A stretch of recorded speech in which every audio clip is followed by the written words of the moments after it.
Lasso aja deh, Lasso. Oke, Lasso. Oke, Lasso, mungkin mohon maaf tadi Uni menyampaikan kalau ada yang salah silakan disanggah apa yang Uni sampaikan. Betul, saya senang sekali jika ada saudara saya Muslim terutama seperti Uni, seperti Yonatan Yonatan Nadar ya, betul ya? Ada satu presupposisi yang harus kita mengerti bahwa kita tidak boleh memaksakan sesuatu terhadap suatu hal karena itu akan berbenturan. Saya senang sekali dengan demikian. Tetapi kita perlu untuk mengerti atau setidaknya supaya kita mengerti nanti bahwa perbedaannya di sini supaya kita tidak jadi gontok-gontokan seperti itu. Nah, bagus itu. Saya senang sekali. Ada banyak ya, jujur di kalangan Kristen pun banyak mereka yang terkadang memakai presupposisi mereka untuk memaksakan sesuatu terhadap apa yang di luar sesuatu yang mereka butuhkan. Sama, bukan hanya Kristen juga, saudara Muslim juga kan seperti itu. Sebenarnya memang inilah kalau kita melihat hanya dua ini loh. Kalau Budi sama Konghucu dan sebagainya macam itu nggak terlalu dalam arti mereka ya gitulah. Ya, mungkin saya tanggapi sedikit saudaraku begini. Kita harus sadar dan tidak bisa kita nafikan dan kita tidak bisa tutup-tutupi antara Kristen dengan Muslim ini memiliki sebuah ideologi yang ada siar di dalam agama kita. Agama Anda itu mengenal istilah misi atau penginjilan. Kami ada istilah dakwah. Kita ada upaya untuk menyampaikan firman Tuhan. Nah, kita ada itu di dalam kekristenan ada, di dalam Islam pun ada. Terkadang yang salah, mudah-mudahan nanti kita naikkan lagi saudara kita. Yang salah adalah terkadang cara dari oknum-oknum melakukan hal ini gitu. Ini cara-cara oknum ini melakukan ini. Ada oknum yang cara dalam penyampaian dakwahnya gitu. Ada oknum yang dalam menyampaikan penginjilan. Jadi saya pribadi tidak tertarik membahas oknum. Jujur terus terang saya katakan, tapi terkadang saya memang harus counter terhadap perilaku oknum-oknum yang sudah menyerang keyakinan saya, mencoba membuat sebuah asumsi atau kesimpulan dari apa yang tidak saya yakini. Dan itu saya lakukan counter dengan cara bukti empiris, alkitabiah dan juga ilmiah. Saya coba lakukan itu. Nah, atau saya juga coba lakukan dengan cara menyampaikan bukti-bukti tertulis terhadap apa yang coba disampaikan oleh teman-teman saya yang bahkan tidak meyakini Islam. Tapi itu begini, itu hal saat ini tidak bisa kita hindari karena kita sudah hidup di dunia sosial media di mana gampang sekali jempol orang sekarang ini membuat sebuah pernyataan yang menyakiti, bahkan jangankan teman berbeda keyakinan, seakidahnya saja pun dia gampang untuk menyakiti. Nah, kita tidak bisa hindari itu lagi saudaraku. Tapi ya kembali lagi, kita sebagai orang yang ingin berkembang, pasti kita ingin mengetahui banyak hal. Dengan diskusi ini saya harapkan itu yang kita dapatkan, ilmu.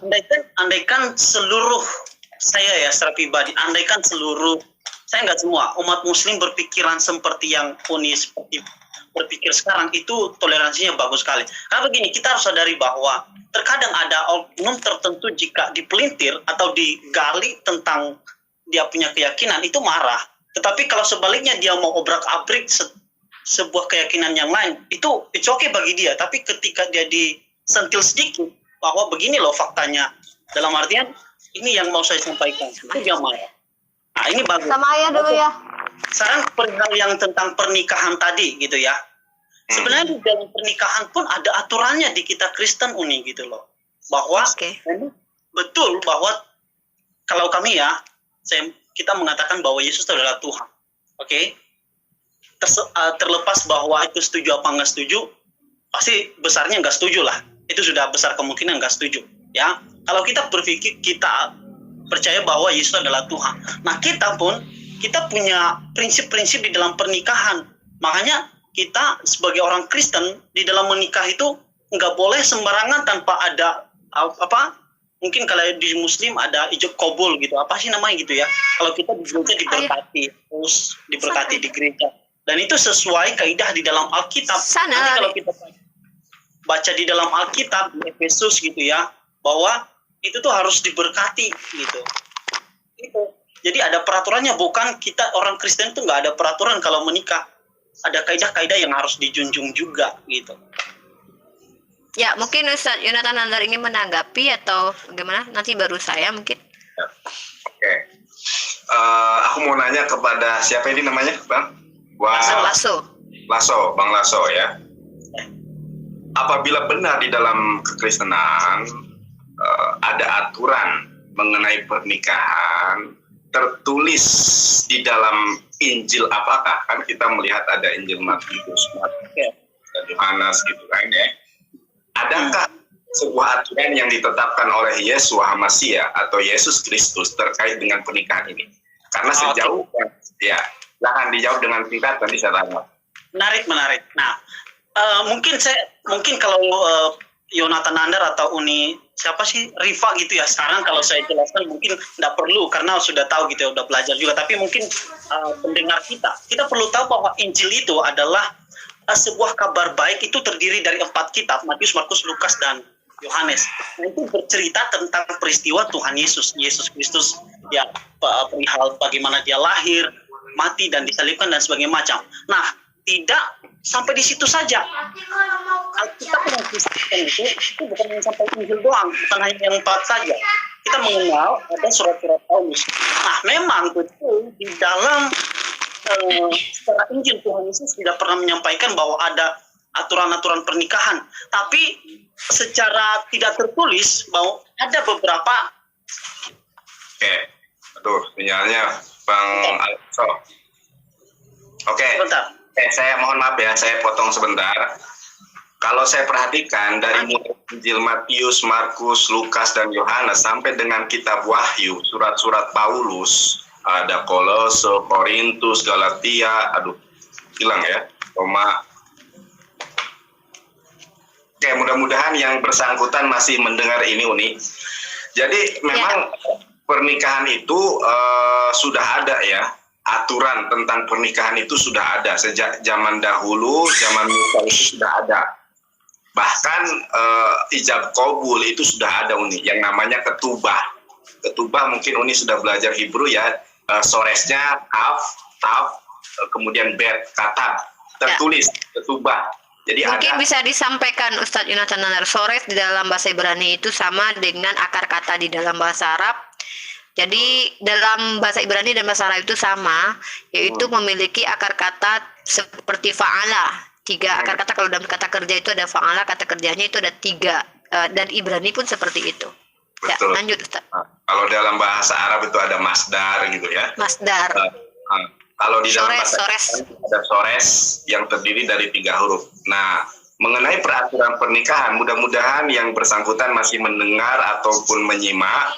Dan kalaupun yang bersangkutan tidak menyimak, ada ya yang menyimak ya, bahwa memang pernikahan sudah hadir. Oke, sebentar, nunggu ya dulu. Apa gimana nih? Sudah ada. Okay. Halo, langsung sudah ada. Ya, kedengaran kok. Ini kedengaran. Kedengaran. Tapi kok saya nggak kelihatannya jadinya. Tadi mungkin settingannya Anda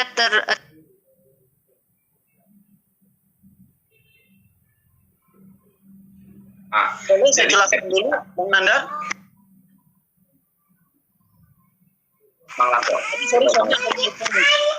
Oke, baik. Kita dengarkan dulu Ustadz Yonatan Nandar. Bang Lasso ingin menyampaikan kembali. Silakan, Bang. Bahwa di dalam kekristenan, Alkitab pun menyuruh ada aturan di dalam pernikahan itu dari perjanjian lama sampai perjanjian baru, justru gitu loh. Nah, kalau dipakai tadi ada satu penanya itu kan Nabi kita kan menikah gitu ya. Nah, sekali lagi kita tidak boleh membawa presaposisi gitu ya. Tadi Uni sudah kasih tahu tuh, itu menarik tuh, bagus banget tuh. Andai saja dia mengerti bahwa supaya ketika saya mau mengerti Alkitab orang lain, saya nggak boleh membawa pemahaman saya terhadap Alkitab saya. Nah itu. Tapi Tuhan Yesus tidak pernah melarang orang menikah. Justru Tuhan menegakkan syariat itu.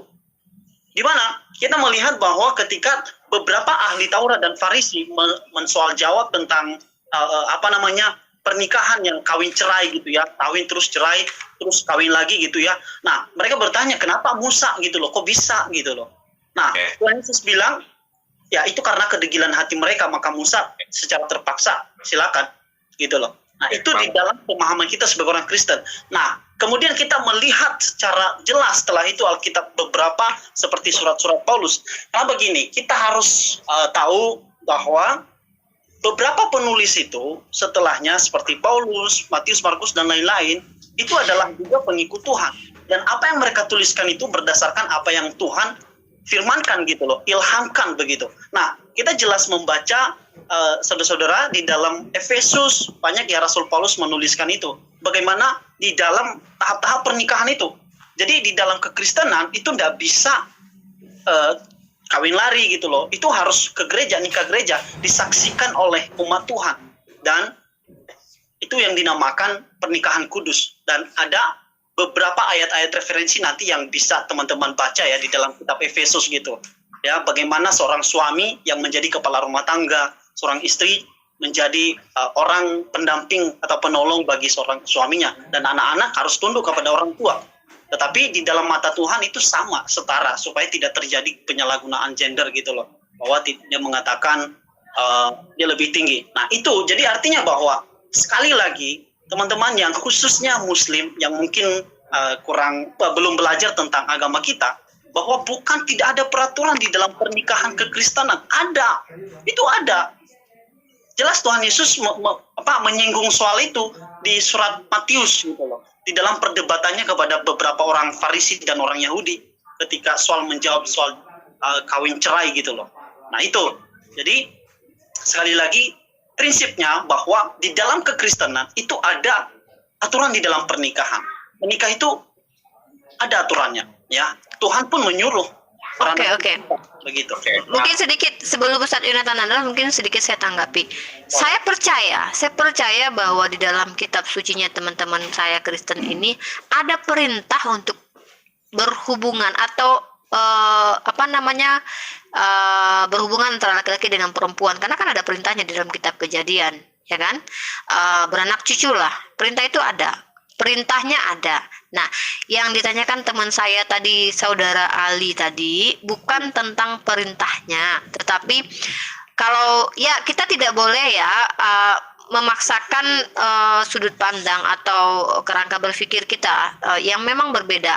Makanya kami ingin tahu bagaimana kerangka berpikir atau paradigma dari teman-teman saya Kristen ini tentang aturan menikah itu datang dari mana, kemudian apakah contohnya siapa atau bagaimana, kurang lebih begitu. Karena yang dijalankan saat sekarang ini itu berdasarkan apa.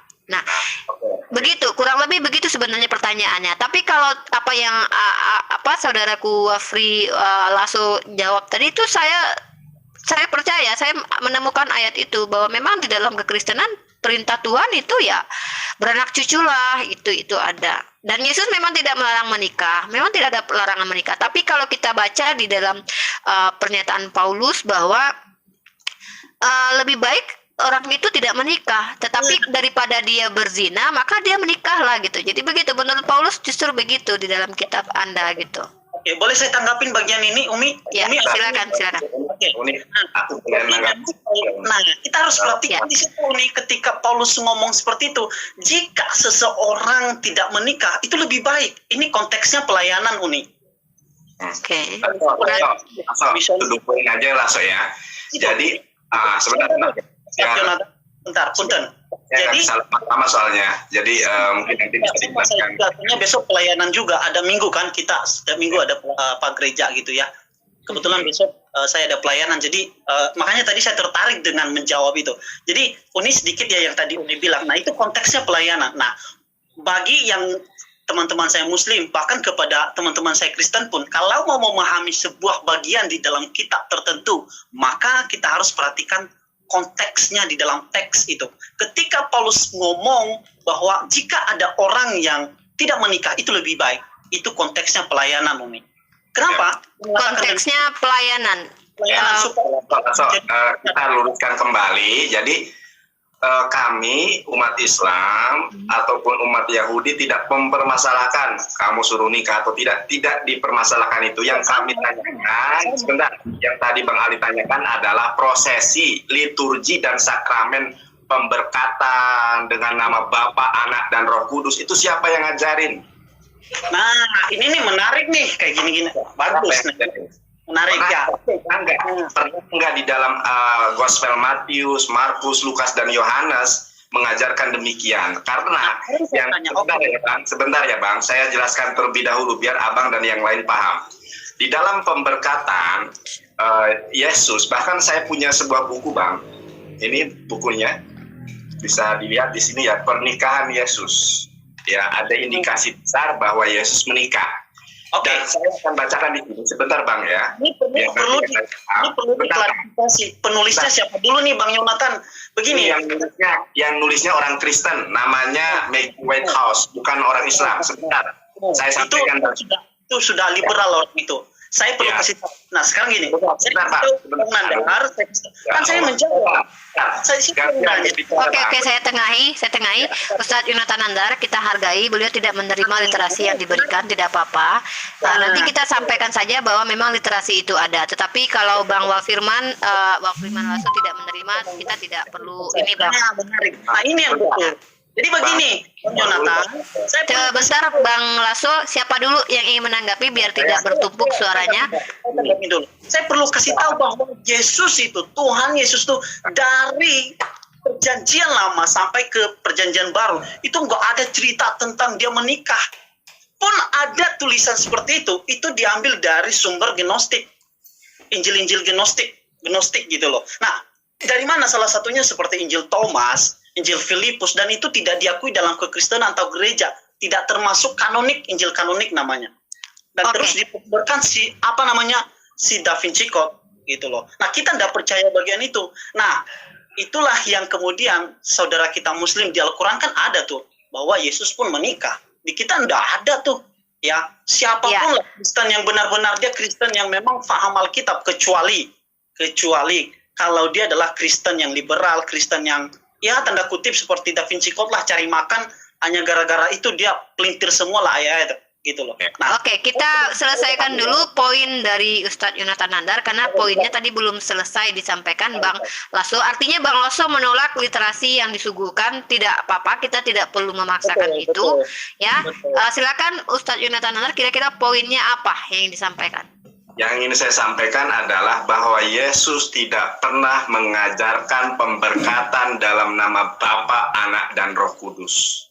Di dalam tradisi dan hukum Torah yang namanya ketubah atau peresmian pernikahan, akad nikah, ijab kabul, itu sebelumnya ada prosesi atau liturgi sarkamen ya, kalau tidak salah itu ada yang sakramen, betul ya. Nisuin, kedusin, itu diajarkan. Tapi tidak pernah kemudian bawa-bawa Yesus. Apalagi bawa-bawa Bapa, Anak, dan Roh Kudus, tidak. Justru yang kita pertanyakan, terkait pertanyaan, sebentar Bang ya, saya jelaskan sampai selesai dulu, sampai tuntas, biar nanti Abang tanggapi ya. Kalau Abang tidak sependapat dengan buku yang tadi, Injil Matius, Injil Thomas, Injil Filipus, Injil Yudas, dan lain sebagainya, itu terserah Abang ya. Saya hanya menyampaikan bahwa pemberkatan pernikahan yang dilakukan oleh orang Kristen saat ini, bahkan setelah Yesus Kristus diangkat ke langit, tidak pernah diajarkan bahwa pemberkatan dalam nama Bapa, Anak, dan Roh Kudus. Bahkan saya membacakan literasi di sini ya. Ini bukan saya cek Talmud, saya cek Torah sesuai. Jadi kita jangan melihat siapa yang nulis ya, tetapi melihat fakta yang terjadi. Apakah betul? Saya bacakan. Berbagai cabang Yudaism memiliki penafsiran sendiri-sendiri baik terhadap Torah maupun terhadap Talmud. Torah lisan, Talmud ya namanya ya. Siapa penulisnya Bang Yonat?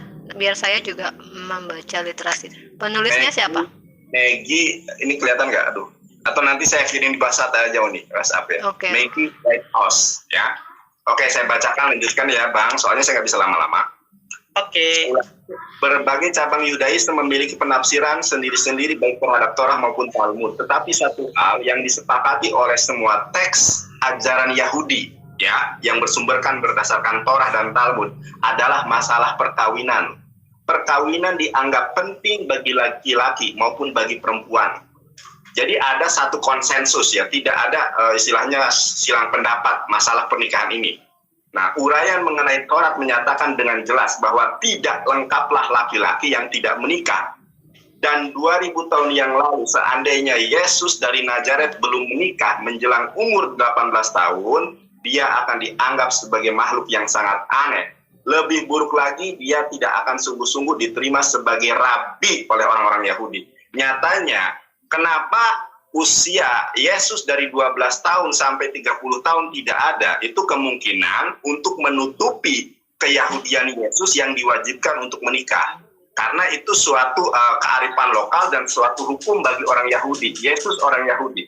Dan perlu kita ketahui di dalam Markus 12 ayat ke-29 dikatakan ya, bahwa orang-orang Saduki menyebut Yesus sebagai apa? Guru atau rabi. Artinya apa?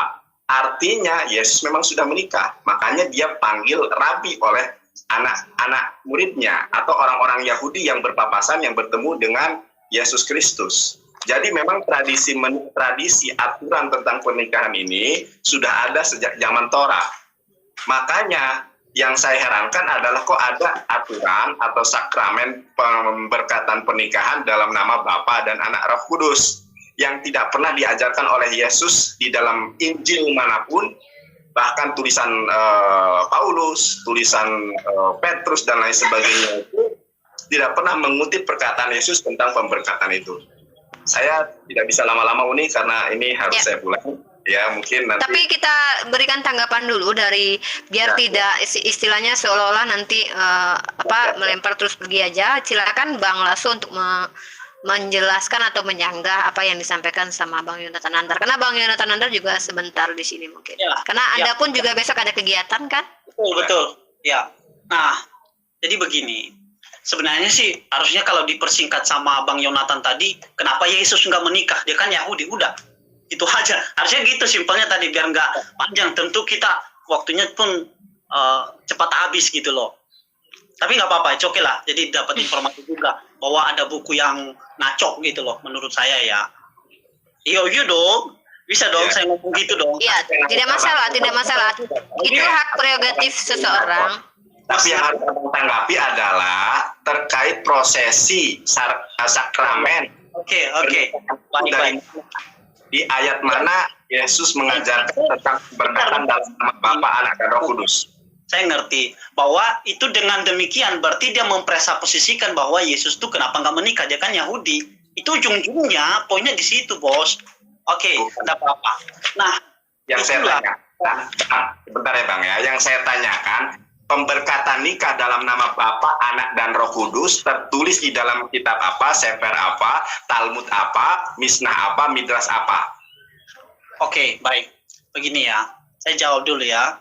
Nah, tentang perihal Yesus tadi, kenapa nggak menikah gitu? Itu biar orang lain juga. Mungkin Mas Nandar nggak butuh, tapi yang lain butuh. Bang, sebentar ya. Yang saya tanyakan bukan Yesus nikah atau tidak nikah, tidak penting bagi kami. Yang saya tanyakan prosesi atau sakramen pernikahan pemberkatan orang-orang Kristen ketika menikah kok di dalam nama Bapa, Anak, dan Roh Kudus. Itu dari mana pengajarannya? Bang Nandar begini. Nah, di dalam kekristenan ada esensi-esensi di dalam doktrin yang memang itu dari Alkitab itu sendiri gitu loh. Nah, sedangkan prosesi di dalam pernikahan itu biasanya menyesuaikan sesuai dengan tradisi gereja. Tradisi bukan Yesus ya, yang ngajarin bukan Yesus, tapi tradisi gereja itu. Bukan begitu. Sebentar dulu, ya. Jadi tradisi itu diambil dari dalam Alkitab itu sendiri, gitu loh. Ayatnya. Dan itu diikuti dalam formula seperti perjamuan kudus. Sakramen perjamuan kudus dalam nama Bapa, Putra, dan Roh Kudus. Kita menikahkan pernikahan kudus itu di dalam satu ikatan. Kenapa? Artinya ini kalau boleh saya simpulkan, apakah di konsep dari dan mengutip maksudnya mengambil konsep tapi tanpa dalil eksplisit gitu? Bisa ada di dalam Alkitab. Memang secara eksplisit nggak ada semacam itu. Secara eksplisit, tapi implisit ada gitu ya. Di dalam kalau kita membaca itu selalu diakhiri di dalam nama Bapa, Putra, dan Roh Kudus. Itu formula Allah Tritunggal seperti di sakramen baptisan. Nah, itu mengikatkan pernikahan itu, bahwa pernikahan itu bukan sebuah ajang main-main, gitu loh. Itu diikatkan di dalam satu kesatuan yang tak bisa dipisahkan. Ya. Artinya Kita memang masih ingat, teman-teman kita Kristen percaya tentang bagaimana cara menikah ini berdasarkan konsep dan diyakini mengambil secara tersirat dari Alkitab, kurang lebih begitu. Oke. ya, Oke. Diharap Bang Yonatan Nandar paham jawaban dari Bang Lasso, tapi mungkin nanti saya sebelum ke Bang Yonatan Nandar, sedikit yang membuat penasaran saya adalah tadi sempat Bang Lasso mengatakan kami banyak Injil-Injil, saya juga tahu apokrifa atau Injil yang tidak masuk ke dalam kanonisasi, benar ya Bang ya? Seperti Injil Filipus, Maria. Nah, kemudian bagaimana cara intelektual Kristen atau orang-orang terdahulu atau apa parameter yang menentukan sebuah Injil ini adalah yang benar-benar asli atau yang ini ternyata tidak asli? Kalau di dalam ilmu kami itu ada menelaah mana hadis palsu dan hadis yang asli gitu ya. Tapi kalau Al-Quran kan tidak ada yang ada Al-Quran palsu atau tidak. Tapi kalau hadis memang ada. Ini hadis palsu. Tetapi itu dalam keilmuan kami sebut dengan ulumul hadis. Di mana kami akan melihat ulama kami membaginya dalam beberapa cara. Yang pertama dilihat siapa yang menyampaikan infonya. Kemudian dilihat apa isi kandungan infonya.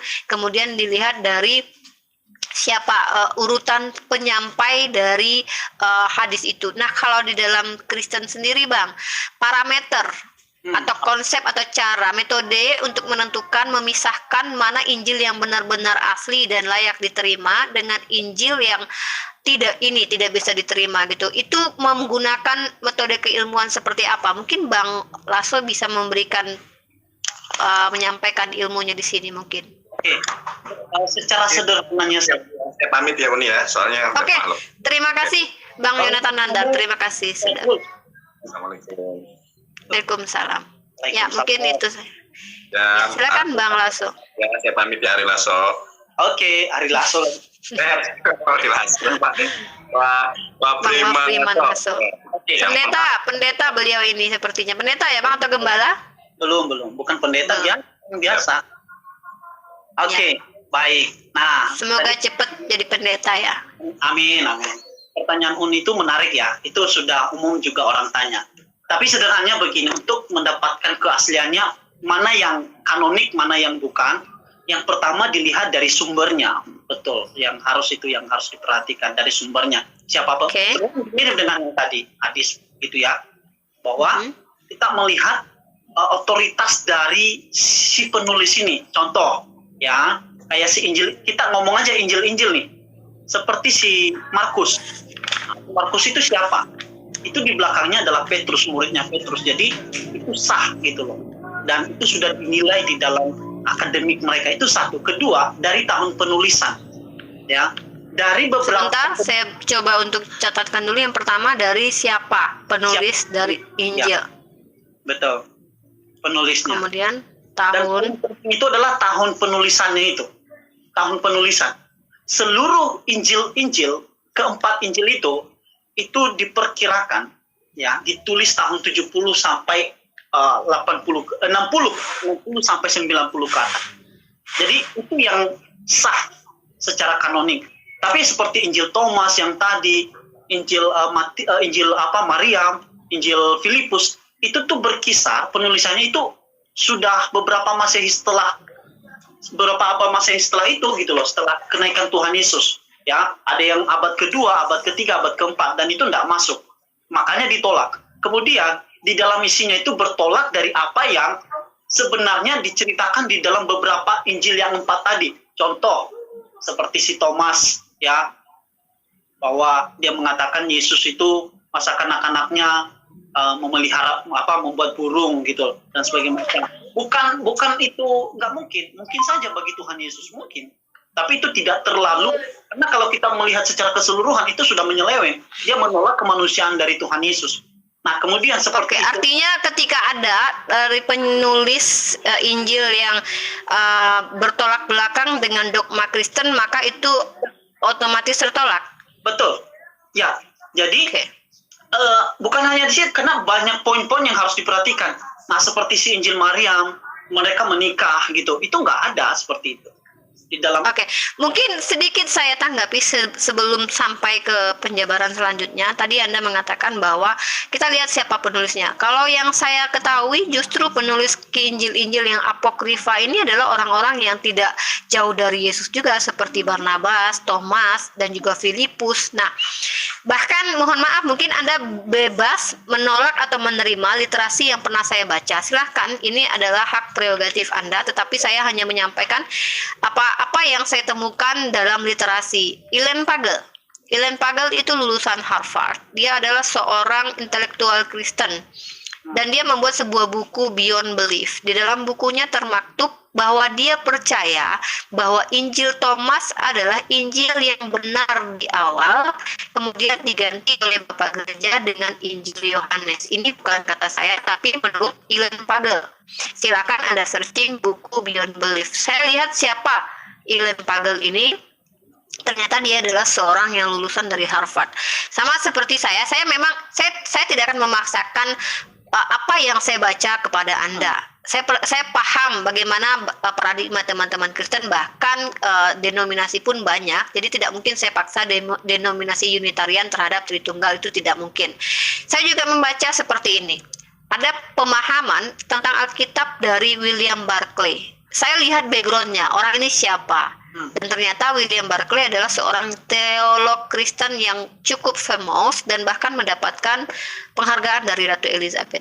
Ada beberapa yang justru apa yang disampaikannya itu menurut saya akan ya seperti mengatakan bahwa Yohanes 5:7 itu dihapuskan sama sekali karena tidak ada di dalam kanonisasi awal begitu ya, kurang lebih seperti itu. Jadi Anda berhak menolak atau menerima apapun yang saya sampaikan, tetapi kembali lagi bahwa literasi ini ada, seperti Ustadz Yonatan Nandar tadi ketika dia memperlihatkan buku kepada Anda, dan buku itu tidak ditulis oleh orang Muslim, artinya itu bukan dari internal Muslim, tetapi justru dari internalnya teman-teman Kristen. Itu kembali kepada Anda yang menolak atau menerima. Nah, tetapi parameternya yang saya tanyakan, Anda sudah sampaikan tadi, penulisnya, dilihat penulisnya. Justru saya, kalau kita lihat Filipus, siapa Thomas, siapa Maryam, atau Yakobus, ya banyak ya, bahkan orang-orang terdekat dengan Yesus. Dan anehnya yang menjadi pemikiran saya saat ini, ketika orang-orang yang memang dekat dengan Yesus, dengan Injil by Filipus, by Thomas, tetapi justru ditolak, tetapi sedangkan Paulus, kalau kita lihat kedekatan Yesus dengan muridnya tentu lebih dekat Barnabas atau yang lain, sedangkan Paulus dia justru bertemu Yesus setelah Yesus naik ke langit. Sementara orang-orang yang ditolak Injilnya menjadi apokrifa adalah orang-orang yang hidup bersama Yesus gitu. Nah, mungkin itu, tapi kembali lagi itu adalah hak teman-teman Kristen. Saya tidak bisa memaksakan paradigma saya terhadap teman-teman Kristen. Saya harus menghargai dan menghormati bagaimana dogma Anda imani. Tetapi yang namanya pertanyaan tentu akan terus muncul ketika kita sudah berhadapan berdiskusi, begitu. Oke, saya tanggapin sedikit ya. Setelah ini saya keluar ya. Siap. Terima kasih sebelumnya. Mohon maaf kalau mungkin ada pertanyaan yang tidak menyenangkan Anda terima kali ini. Saya berharap kita berdiskusi dengan cara seperti ini yang tidak tidak mencaci, tidak menghujat. Itu yang saya sukai. Setuju. Nah, perihal si Barnabas, Filipus gitu ya, atau apa gitu yang dekat dengan, nah itu tadi lihat tempo penulisannya gitu. Mereka itu di dalam penenggalan itu 4 abad 4 Masehi gitu. Dan itu bertentangan dengan dogma yang lain, dengan surat-surat yang lain. Dia bercerita bergelantungan seperti si Barnabas kan. Injil Barnabas, saya punya bukunya beberapa. Kebetulan saya juga belajar dengan itu. Itu tuh kayak dibilang bahwa Yesus itu sebenarnya nggak mati, tapi yang dimati di salib itu adalah orang yang menyerupai dia, atau salah satu dari muridnya lah. Gitu loh, salah satu dari muridnya. Nah, sedangkan si Yesus tuh lari kemana? Lari ke India. Betul kan begitu kan? Dan itu ada di kalau nggak salah di Quran juga kalau nggak salah. Nah itu tidak, Al-Quran tidak menjelaskan se-eksplisit begitu, tidak. Saya akan luruskan itu. Yang jelas di Al-Quran adalah wama qataluhu wama sulabuhu. Oke. Sorry sebentar. Aku nggak ngamung-ngamung ya, tapi memang saya kalau ngomong itu begitu karena saya dari Sumatera. Iya, santai ya teman kita, saudara kita Freeman Lasso ini dari tadi cukup santun, tidak ngamuk. Memang intonasi beliau bicara itu adalah background dan kita maklum. Saya juga orang Sumatera Barat, terkadang saya agak keras kalau berbicara, tetapi bukan berarti saya marah. Oke, ya. Jadi sekali lagi bahwa itu dilihat itu tidak sesuai dengan Alkitab yang lain, Injil yang lain. Maka itu tidak tergolong di dalam Injil kanonisasi. Maka disebut itu sebagai Injil apokrif, bahkan gnostik. Jadi dia mengajarkan hal-hal yang berbeda dengan apa yang sesungguhnya di dalam Injil-Injil yang sebelum, seperti Matius, Markus, dan Lukas. Dan kemudian perhatikan tanggal penulisannya. Itu yang penting unik, ya. Dan juga buat teman-teman yang lain, bahwasanya di dalam kita menerima yang kanonik dan non kanonik, itu salah satu syaratnya adalah tanggal, tahun penulisannya, dan isinya tidak bertentangan dengan dogma. Begitu. Bisa dijelaskan mungkin sedikit bahwa kapan tanggal ditulisnya kitab Ibrani, kitab Wahyu? Oh, aduh, terlalu jauh, itu perlu kelas, Mbak. Sorry, maksudnya bukan dalam artian saya pelit, itu perlu kelas khusus sebenarnya sih, kayak gitu-gitu, Mak. Oke, ya. Tidak masalah. Ya. Oke, terima kasih. Markus, Lukas, dan Yohanes itu kan menceritakan bahwa Yesus manusia juga sekaligus Allah. Tetapi kalau si Injil Barnabas dan lain, mereka hanya menganggap bahwa dia manusia doang, tapi bukan Allah. Atau sebenarnya panjang kalau ingin kita diskusikan, tapi tidak masalah karena Anda sudah mengatakan tadi, saya menghormati Anda karena besok Anda katanya ada acara. Silakan Anda closing untuk poin yang ingin Anda sampaikan. Nah, teman-teman, semuanya baik yang Kristen maupun Muslim saat ini, jangan anti yang namanya diskusi. Itu yang penting. Sepakat. Jangan anti, kita diskusi bukan debat. Debat sebenarnya diskusi juga sama pengertiannya, tetapi debat biasanya orang mengkonotasi itu siapa menang, siapa kalah.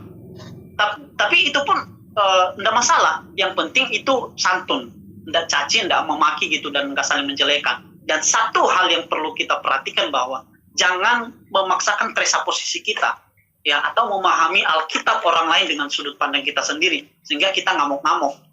Nah itu. Kedua, pesan penting saya untuk teman-teman saya yang lain adalah siapapun yang mendengar ini, ketika teman-teman sudah mencoba menggali agama, maka siap-siap juga lah untuk digali agamanya. Yeah. Jangan kemudian nggak mau demo di jalan, sebagai macam, itu yang penting.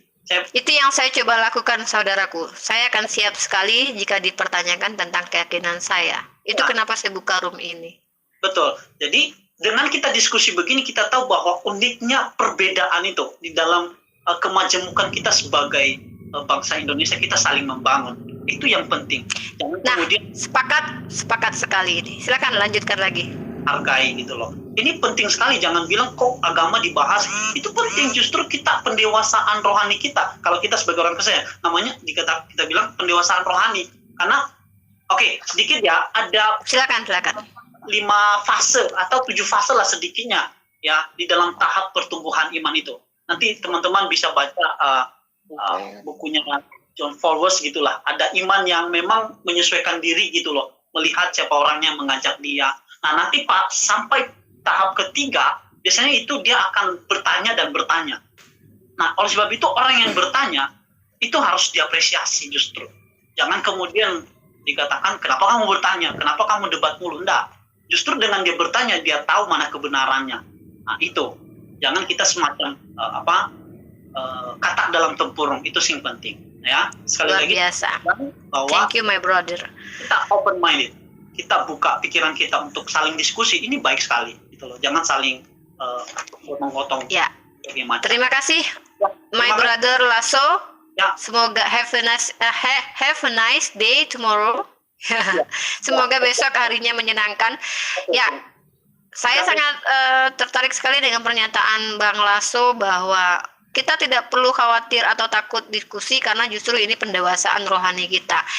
Kalau saya pribadi memang tidak bermasalah ketika ada pertanyaan dari teman-teman non-muslim karena saya memiliki sebuah hikmah sebelum saya sampai menyapa Wilsu. Ada kisah di mana Rasulullah SAW itu sedang duduk kemudian dihina oleh Abu Jahal.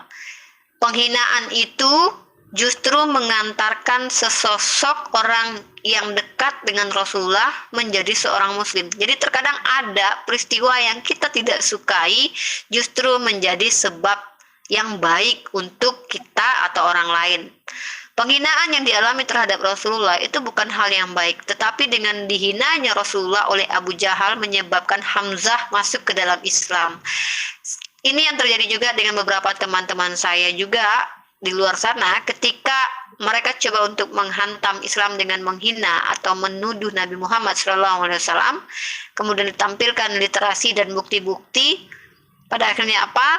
Mereka akhirnya semakin mengenal baginda Rasulullah SAW. Itu kenapa saya tidak pernah takut membicarakan Nabi saya, membicarakan agama saya di publik. Ya, halo, selamat malam Wilsu. Malam, Bu.